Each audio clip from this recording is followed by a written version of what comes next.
Hey everybody, this is a little unboxing review for the new DualSense Edge controller. I've never done an unboxing review, so if this is bad, don't judge me. I'm just trying it out. So this thing goes for $200 and it's considered to be like the pro version of the PS5 controller. This thing's about like what, 130, 150 more than your regular PS5 controller. It comes with a bunch of cool features made for the pro gamer or whatever they call it. So the most notable features are the trigger stops and the back paddles. So for Call of Duty players, it's perfect for you. I don't know what else games would be useful for. I play 2K as well. Doesn't help out as much as it does with Call of Duty, but it does help out a little bit. I'm doing a little voiceover over the unboxing video, so I might just start skipping through it just because I'm taking too long. Hold on.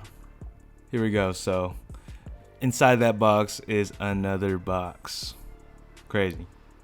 So there's not much inside this box, just the instruction manual and then the carrying case itself. It comes in a pretty cool fancy little dust bag thing. I don't know why they wrapped it up so many times, but I thought it was pretty cool. I mean, just look at it. I'm feeling on it. Pretty good quality on that little bag. So here's the case. Super cool case, all white with the PlayStation logo on it. It's pretty cool. Case feels sturdy, feels cool, looks cool. I trust my $200 controller in there, so nothing bad to say about the case. Has a little charging port right here, so you can charge your controller while it's inside the case. It's blocked off because I haven't even opened up the case yet. You got these little cool pull tabs, PlayStation logos on them. Pretty cool. Very high quality case, I'll give them that. Has this little hanging thing, so I guess you can clip up your controller case somewhere on your backpack or somewhere, I don't know, hang it up or something. I don't know.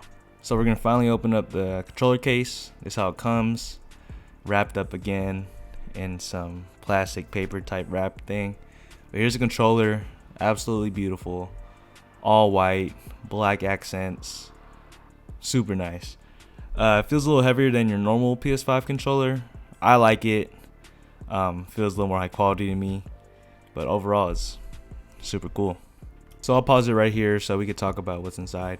So it comes with two different types of joysticks, one low, one high. Two different types of paddles, that little flicky one, and then your regular paddles, and then the controller charger lock device thingy. Also forgot to mention this long braided USB-C cord used to charge your controller. It's super long. I don't know how long it is. Probably like 6 feet maybe. Here's that little charger cable lock used to basically secure your charger inside your controller so it doesn't pull out or anything like that. Here are the paddles. This is like that flicky one I was talking about. It doesn't really get in your way. Kind of gotta use your middle finger to flick it.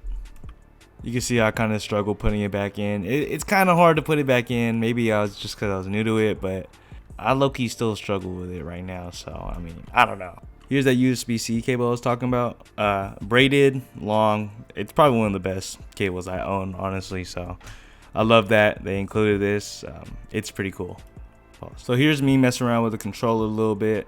I think I'm going to try to put these trigger backstops. Yep, here it is. So, here's those regular paddles I was talking about, kind of your generic paddle. Pretty easy to go in. It feels pretty cool when it goes in. I think it's attached by some magnet or something. You just kind of pop it in there and then it'll just stick in there. It's pretty cool. I love how they feel. So here it is after some struggling. Got the paddles in. Feels pretty cool. Clicks nicely. It's just a super high quality paddle. And then you can just pop it right out like that. Just pull it up a little bit, pop it right out, and put it back in the case. I mean, it's that easy. So impressions on the unboxing. I love the case. I love the controller. Everything feels super high quality. Definitely $200 worth. Maybe not $200 worth, but you know what I mean.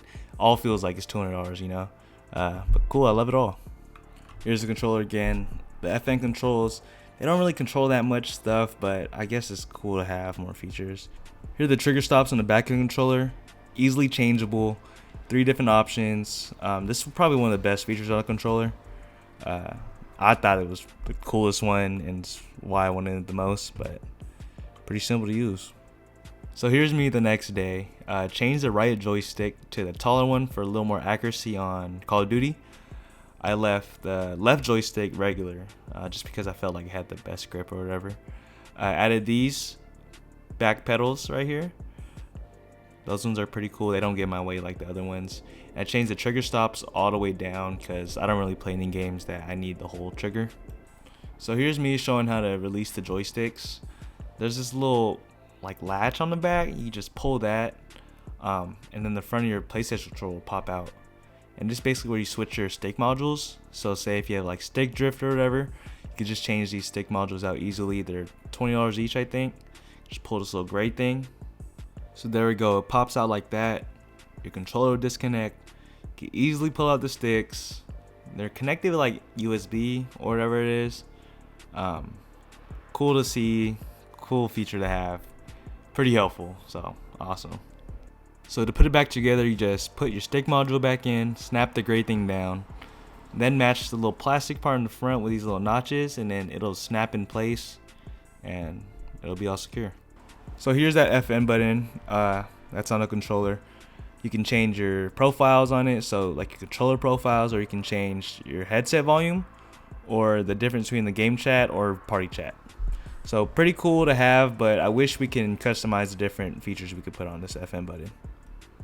So here are the different custom profiles we can have. We can have up to 4, or no, up to 3 custom ones. You can change buttons on the back paddles or buttons on the controller if you want. Square could be triangle, or circle could be X. You can do whatever you want. So another cool thing are the stick dead zones. So you can basically change like the way how your stick moves. It could be like super sudden, or it could be, you know, how it is normally. So here's like a little graph on the bottom, shows how fast like your stick reacts to it. And I'm just messing around with this so I can show y'all it. Here we go. Here it is. So the white circle is where the stick actually is, and the blue is how it is like adjusted. So I don't know which one is quick or whatever. Looks like quick. Yeah, so basically that's how it's like manipulating it. So things are more sudden. So like say on 2K, I could just move faster. I don't have to like really drag my stick out all the way. I could just drag it a little bit and it'll do it all the way. Cool feature. Pretty useful. Probably one of the most useful ones. So I just want to show off some controller gameplay, playing Call of Duty, holding down the hard point. These dudes can't mess with me because I'm absolutely different with this controller. I mean, just look at me. I'm shredding dudes. Controller difference. Data veto, but that's whatever. I mean, but yeah. But for Call of Duty, this controller is absolutely perfect. You have the trigger stops, back paddles, stick dead zones. Those 3 things are perfect for Call of Duty. But if you don't have $200 to spare, I mean, I really want to get this. I don't think that's really $200 worth it to have all these features. Or let's not say it's not like $200. Let's say it's like $130 more than your regular controller. So if you think those 3 features are $130 worth more than your regular controller, then yeah, go ahead and get the controller. I absolutely love it. But if you don't, I mean, you really wouldn't miss out on anything cool if you didn't have this controller. If you just play 2K, then you don't really need this controller. Only things that would help you are the trigger stops to help you play defense faster, or the stick dead zones, but honestly, they're not really needed to play 2K. I guess you could also map your back paddles for some type of button on 2K. Maybe pass, or I don't know, shoot if you want. But overall, not really needed for 2K, this controller. Really wouldn't help you much, honestly. Here's a little clip I just want to put in. Gotta be 3. Last one, you gotta be 3. Pull back. Uh-oh. Got his ass.